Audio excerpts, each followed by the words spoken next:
Good morning. Welcome to this broadcast. We're here with Ed Byus, who is one of the founding members of Tactical Evangelism. Ed is the Chief Operating Officer. He spent 20 years in the military. He was on different tactical missions, helicopter pilot, liaison officer.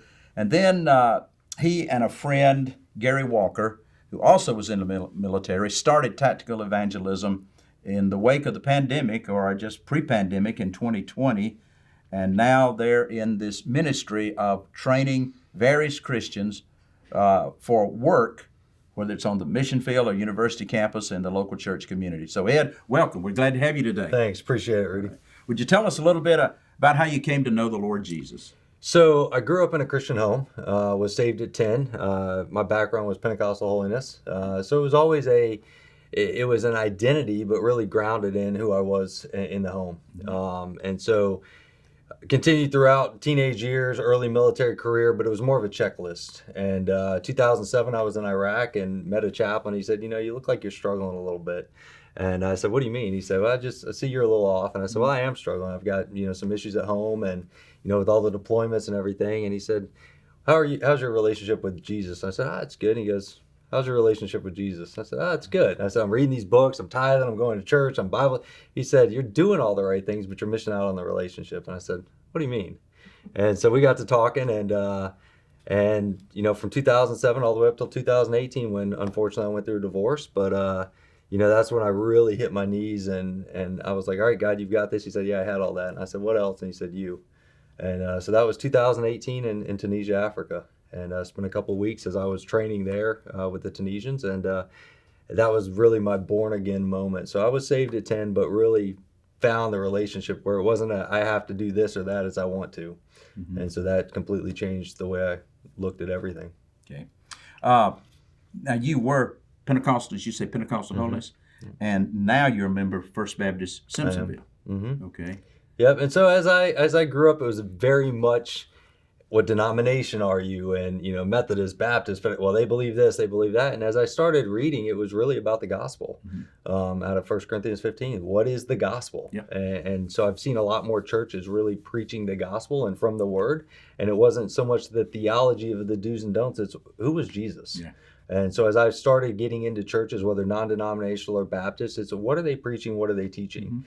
Mm-hmm. And so that's what, my wife had attended First Baptist Simpsonville. A mentor of mine that I flew with was the missions pastor at First Baptist Simpsonville years ago, Kurt Hartley. And as I started talking to him and growing and kind of opening my perspective and really reading the word, it wasn't so much about the denomination, it was about what are they teaching? And so that's what led me to First Baptist Simpsonville. And I know you're a gung-ho soldier, so was, but you're kind of missing being on some of the action today. Particularly, I know your heart is heavy because you have friends in the Ukraine and what's going on there, the tragedy that's going on there. But I want to talk a little bit about how you got in this ministry. How did Tactical Evangelism begin? Okay. So 2018, I obviously retired from the military, and I'd met Greg Walker at a networking event. He was a former Ranger. We started talking, and I just saw a snippet on LinkedIn that he was doing tactical evangelism. And so we got to talk and asked him what he was doing. And really it became, as he became a believer, went to Southern Evangelical Seminary, started working with the underground church in China and some orphanages in Honduras. And so he had a network of missionaries that started coming to him saying, hey, the world's changing, the threats are evolving. There's all these things that we're facing now that we haven't faced before on the mission field. These are seasoned missionaries. And so they started coming to him with these barriers to spreading the gospel, whatever they may be. And so he got with people from the military that he had served with in special operations, and they started just really talking through and identifying what the problems are and are there ways to address these barriers. And it really started at, around a campfire in East Tennessee. And so I started praying about it and said, how can I help? How can I get involved? Because I had a big network within the special operations community.